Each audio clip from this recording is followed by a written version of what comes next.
Hello.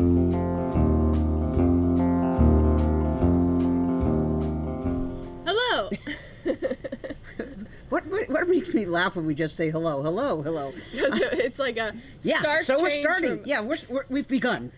Yes, I'm Amanda. And I'm Peggy. And you're watching the Junction Fiber Mill Millcast.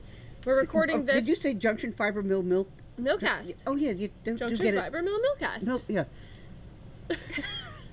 It's Monday, January 22nd. It is. And it is really, really cold. I don't know when I last saw, you're driving and you're looking, how cold is it? And your car thing has a thing, -2. But when I drove down the hill, so I'm driving down the hill and then I'm along the White River, and I've seen it before when it's really, really cold.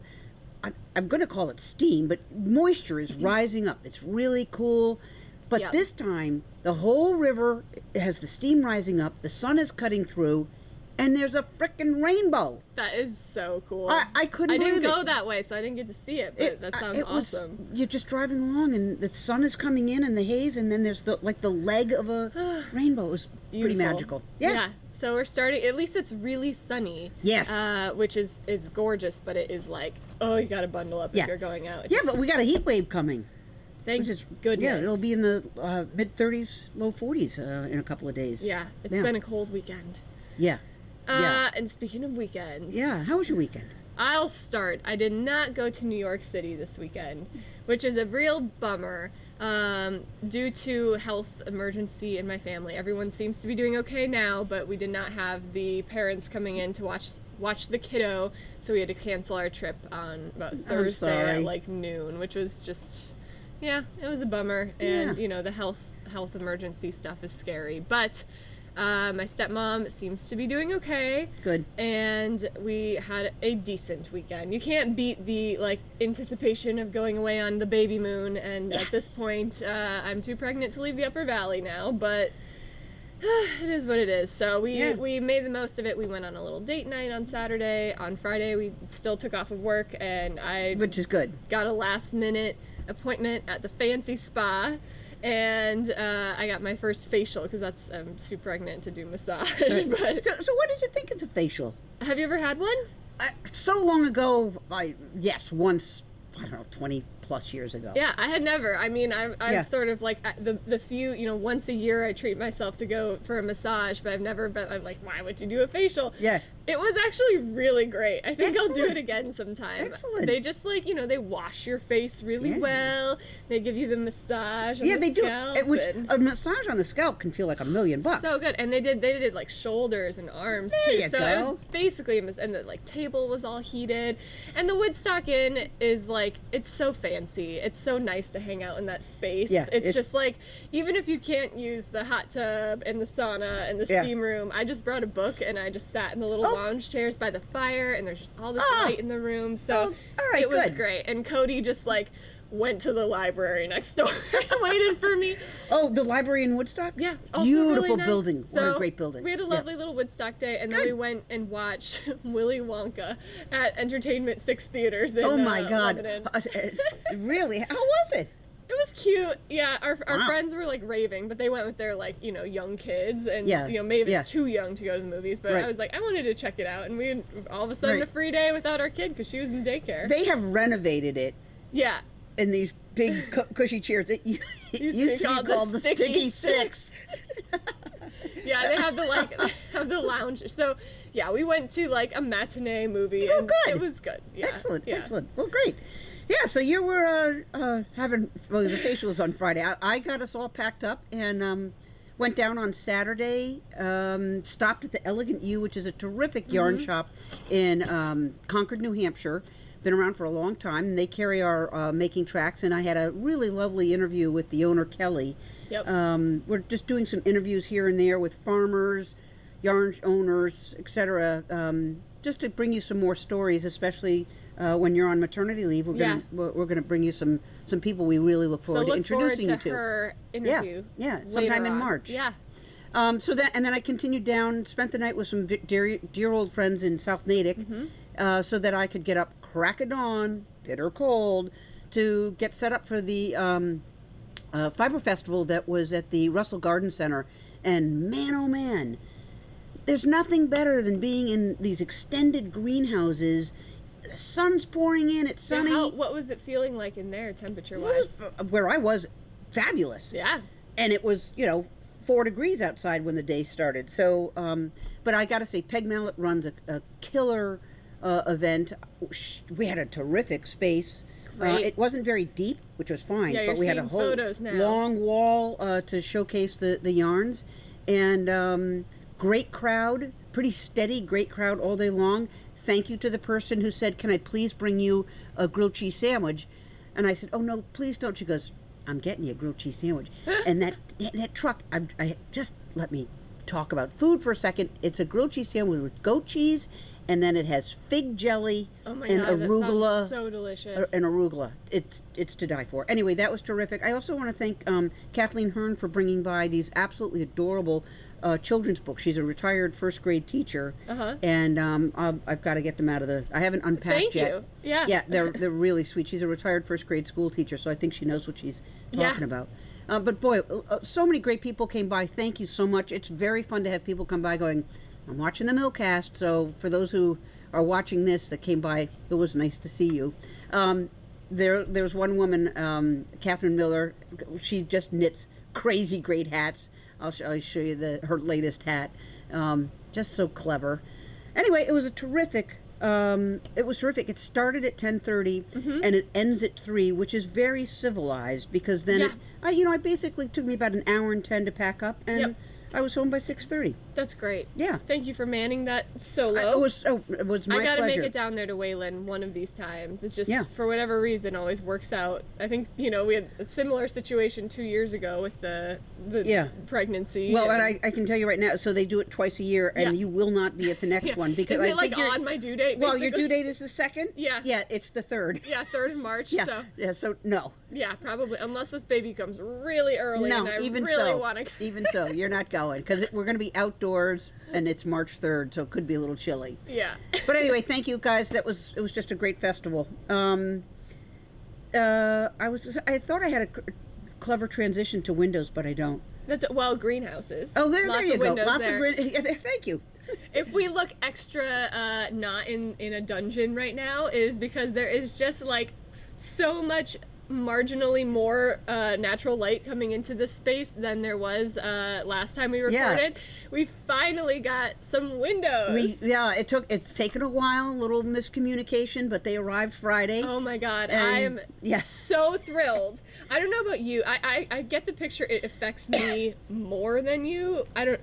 I need natural light. Yeah. And when we were mill workers, we had plenty of light up in the front of the mill all the time. It is gorgeous. You're just in the sun. But since the business has really been growing and changing in a lot of great ways, it has meant we spend more time away from the mill, and the space we have is like a dungeon. A dungeon. It is a warehouse space. Yeah.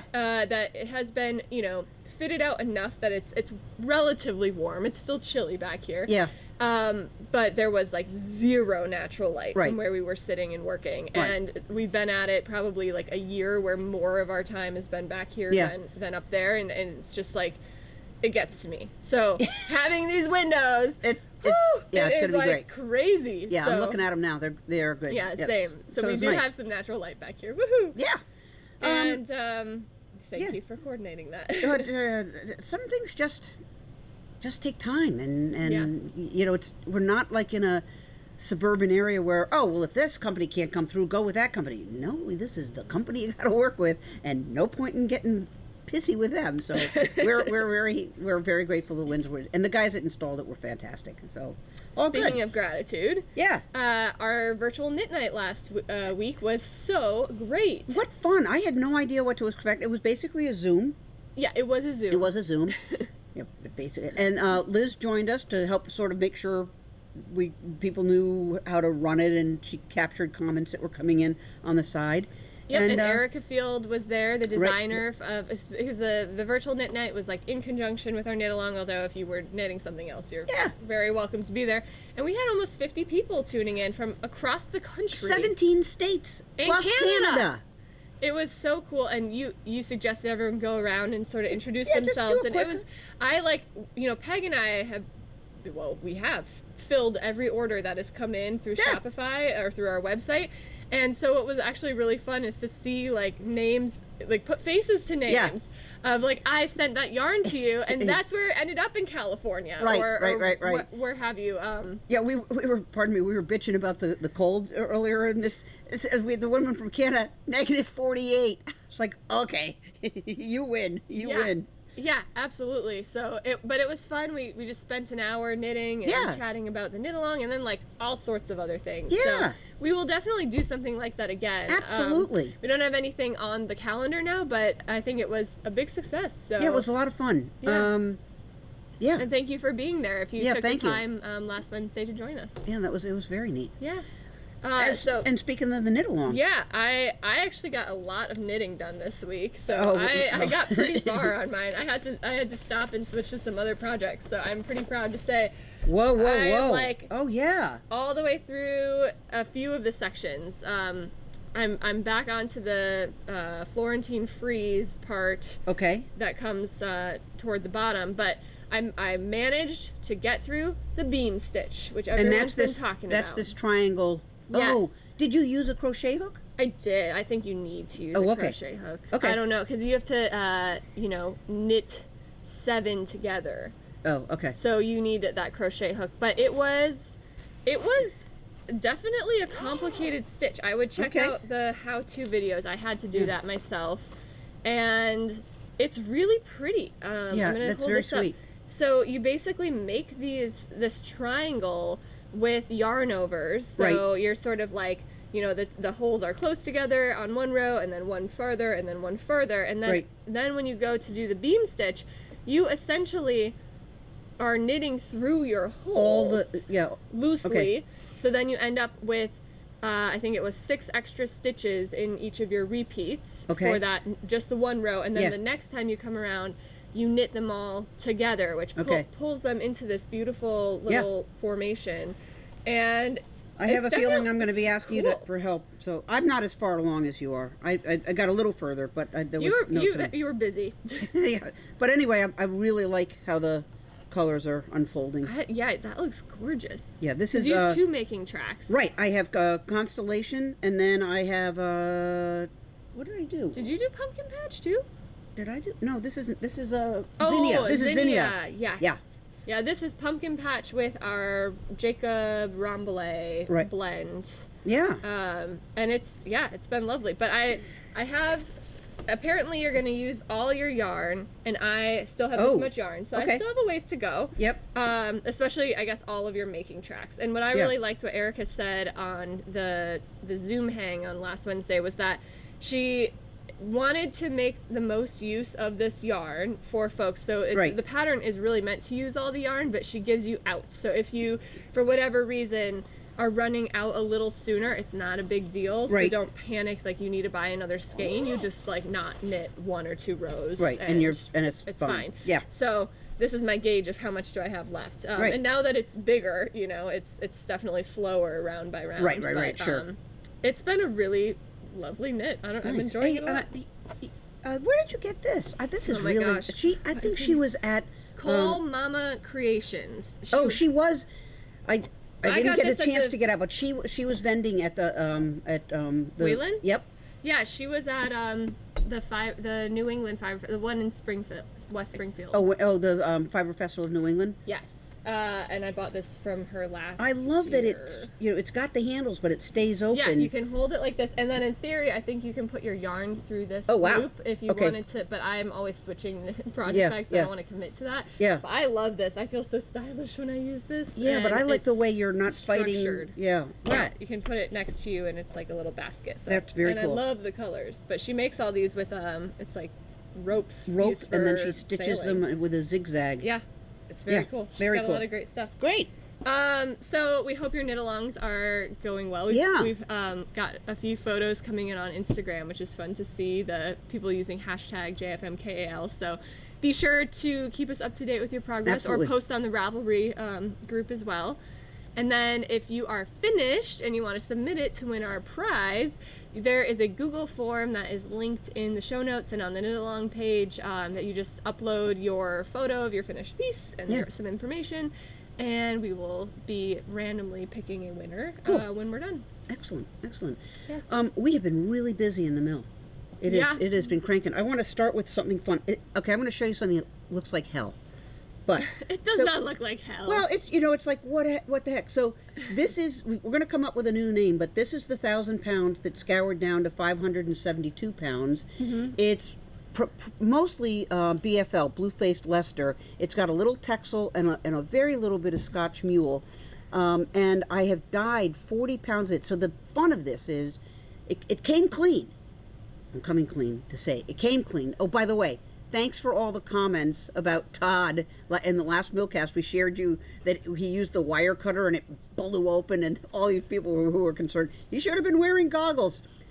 Yeah, probably. But anyway, thanks for the concern. In any case, I've used the same recipe that we have used for the green that we have done in the past. Yeah, with the Montadale Cheviot. Right. Yep. So I've dyed the raw wool. It's been scoured, and now, once it's dyed, it will go through the picker, the carder, the pin drafter, and then we'll spin it. And the beauty of it is it'll be really well blended, but there'll be no pooling. It'll be hand dyed, but it was dyed in this state. Yep. So when you get that skein, it's not like you're going to find like there's no color underneath the knot. Nope, it's going to be gorgeous. And what I'm really excited is there's just a touch of black in the undyed fiber, which takes the color a little bit differently, and it's just going to give it a little bit more depth to the finish with that little bit of heathering. Yeah, so. we'll see how that goes. Yeah, very cool. And then we've got a couple of examples you want to share with us? So drum roll. Okay, so this is sort of our first experiment with using our new spinner to do. We usually refer to it custom processing yarn, but really it's yarn that has been made with fleece that we started as raw fleece here. So unlike making tracks where we start with the combed top, we're starting with raw fleece, and we're doing 100% of the processing at this mill, and it leads to, when we're spinning it, there's usually a lot more variables because there's just so many different types of fleeces out there. So this was the first nuts to bolts where we spun it on our new spinner, and you know what? I think it looks great. Yeah, I'm really pleased with it. And we have had a learning curve on this new spinner. Yeah, we have. And we were so thankful we got to talk to another mill that uses this spinner last week, who gave us a lot of pointers, but also made us basically feel like it's okay that you're struggling a little bit here, because we thought no problem. Yeah. We thought no problem, and then when it was a problem, we thought, oh, it's us not understanding We're it. cursed. It's the mill. It's the space. Right. They were terrific. It's a couple in England who have been working with the same spinner for about 2+ years. And they say, we really love our spinner. It took 6 months Right. until we were really feeling comfortable with it. And what's great about it is they're dealing with similar wool. I'm not going to say coarse, but it's not alpaca. And so it's the stuff that has what are they, like, high cohesion, right? Where we often say crimp, but it's those, like, the fiber wants to stick to itself, right? Versus like alpaca or like the long wools, right? Where it's really shiny, lustrous, think Gotland, that sort of thing. Those have low cohesion, and this spinner is often sold to mills using it for low cohesion fibers, like in South America, Peru, alpacas, for alpaca, all that sort of thing. And we have really made our business doing high cohesion yarns, because it holds together on the rest of the process really well, like picking, carding, pin drafting. But for the spinner, it's just going to take some extra finessing. Right. But it was a real joy to talk to someone who's been there, and it was very helpful. So this is great. We're going to do some more experimenting this week. What kind of fleece was this one? I knew you were going to ask. I think it's polypay. Okay, which I know nothing about, but it's a high cohesion fiber. It's a coarser fiber. Yeah. We've worked with this stuff before from a local farmer, and honestly, we could sell this. It looks nice. It looks great. And we did it at basically the same weight that we do our making tracks, which is roughly 950 yards per pound. So it's like a worsted weight. It looks like. And what we want to head towards is being able to take the same custom processing raw wool from the area and get it down to a sport weight. Yep. So we'll get there. But meantime, this was spun on our lovely, we'll call it our Carolina Specialties spinner, which is our original one. Yeah. This is really soft. Yeah, this is Romney. Got Oh a my lot of luster. gosh. It's really interesting. Some breeds, it's the same all the way through. Corriedale is Corriedale for the most part. Romney, it can kind of be all over the map. And we showed you some beautiful Romney last week, but this is gorgeous. Yeah, it's too. got a lovely shine and to it. it's like the color, it's like the silver that's just Yeah. beautiful. Yeah, Oh my gosh. it's really lovely. But as a contrast, the next my one, gosh. this what a difference. This is Baby Doll, and this Baby Doll, very short They staple are length. cute as heck. Those little tiny sheep. They're very cute, but their fiber is really short Yeah. and really crimpy. So watch this. High cohesion High fiber. cohesion fiber. So this, put that next to this. So same 4 ounces, but watch what I do. Same skein winder. Yeah, The- same the skein. circumference we Look took at off. look at that stretch. Yeah. I hope I you mean- can see this. It's basically here. Hold this up without stretching it. Okay. You've got like it's like a quarter shorter. Yeah, Like- it's crazy. So this is just woo. I don't know. What can we say about the difference here? It's probably going to be like this is going to be very warm because it holds Oh, yeah. a lot of air in here. Yeah. That's what that crimp does. Yeah. It's going to be stretchy. You're going to be really stretchy. Um, I would think if you knit, like, say, a sweater out of this, you're going to want to, pardon me, you're going to block the hell out of it. Yeah. But it's very cool. Yeah, we don't do a ton of baby doll because we usually limit, like we say, I think It's 2 got to be inches, at least 2 inches and long. some of that baby and this dolls. was just barely over I 2. wonder if you can let baby dolls go for like 2 years. That's I don't know shearings. that, Aunt. I don't know. You would think. Because the fiber itself, Yeah. we love that high cohesion fiber. Yeah. That's, what's like the highest cohesion fiber that y'all would know? Merino. Yeah. Okay, so everyone loves their high cohesion because it gives you that ability to like have a really nice, warm, soft right. fleece. It's but- also what when you're knitting cables, that's what makes that cable work really pop out because Yep. it lies holds a little up. bit flatter when Right. you're working with something that has less crimp. But Right. yeah, we get so chuffed after working all of these different breeds. It's so cool It's to pretty see wild. Yeah. in the same week that this has come out of the spinner and this out Yeah. of And the then new spinner. Oh yeah. my gosh. So Yeah, really, really neat. yeah. Really so neat. we've Yeah. been having fun. I love custom processing weeks. I mean, we've still been making tracks as Yeah, well. well, but, we'd kind of go back and forth, and yeah. I feel like we need a different term than custom processing because it's more just like, the fleece to yarn stuff or the Right. really small batch stuff. Right, small batch. Farm specific. Yeah. It's what we would call our farm fresh. Our farm fresh line yarns. here. Yeah. But anyways, very cool. Yeah, love it. So also in the mill, we have our final mill box Right. of the first round that we announced Yeah. just over, I think, a year ago. Or a little under a year ago. Anyways, our first round of mill boxes that we which released. were 4. 4 of them. So our fourth one is coming out soon, and Yeah. we're really excited about it. Yeah. We're not going to say much because it has to be a surprise. Yeah. But we wanted to let you all know we are doing mill boxes again for the Yeah. starting Yeah. actually in April. Yeah, Millbox 2, second round. Yeah, mill box Version 2? Yeah. So it'll be mill boxes 5 through 8. Right. So it's still quarterly. And we just wanted to let you know if you are interested, we have spots available for the upcoming Millbox season. Yeah. And we decided to kick it off a bit early rather than waiting a full 3 months from the time we're shipping out Millbox 4. We actually are going to ship out Millbox 5 on April 1st. So if you would like to sign up for our Millbox subscription, which is a surprise box of 3 full-size skeins of yarn. Yeah. Curated By us. By us. Yeah. You can do so now. We'll link it in the show notes. Yeah.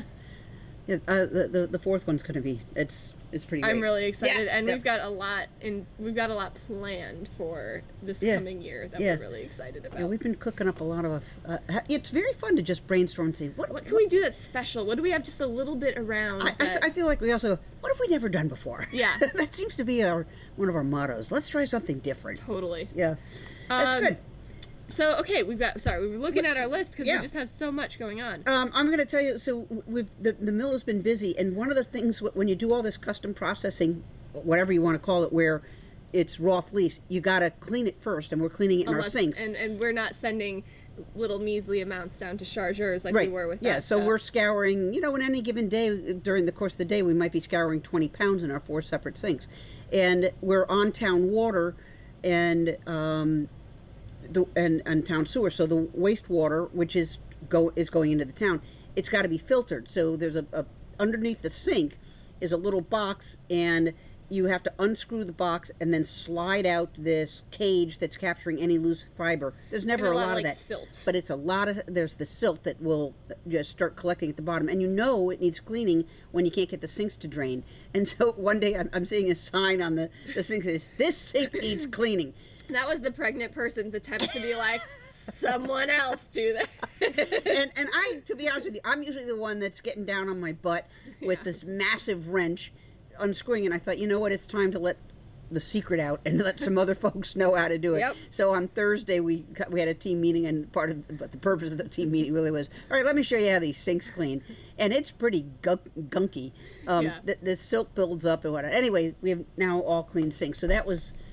Yeah, I'm sorry. The things we get excited about. Oh, we have clean sinks. I mean, I get excited about just like sharing some of the more fun things that happen here. Because it has mostly been you, but I've done it, and it's one of those things that like if you don't know how to do it and you just let it be full for like a week or two, it just cuts down on productivity. Yeah. It takes 3 times as long to drain. And well, the other problem, and I've done it, when you don't know what you're doing, you're turning the wrench and not realizing you're taking the whole damn thing off the pipes, and you got to call the plumber to reconnect it. So you need to really be careful how you loosen it so that you don't pull it off the plumbing. Yep. And then when you're tightening it up, don't over tighten it. Just do it enough so it's not going to leak. Yep. Yeah.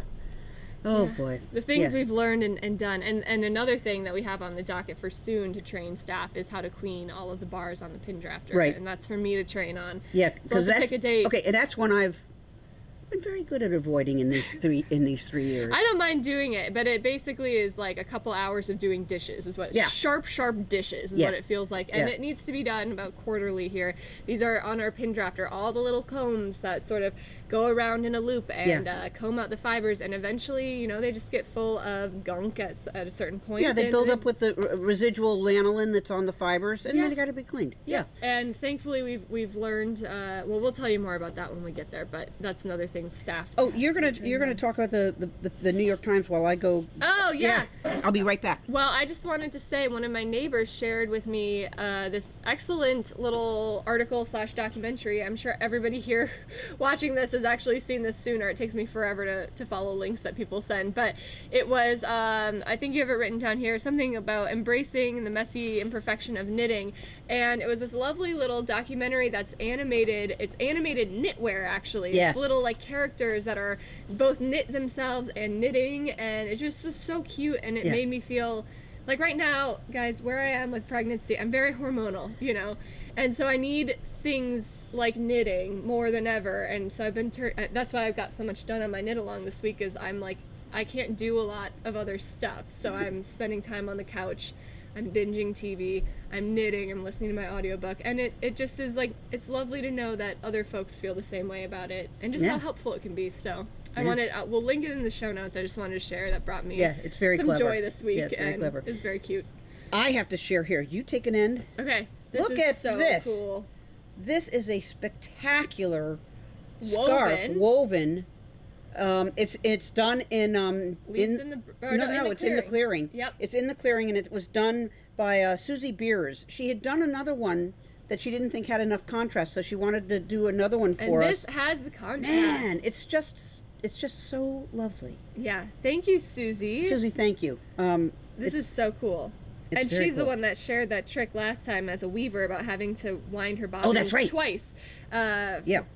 For whatever way is the one that the shuttle has the yarn.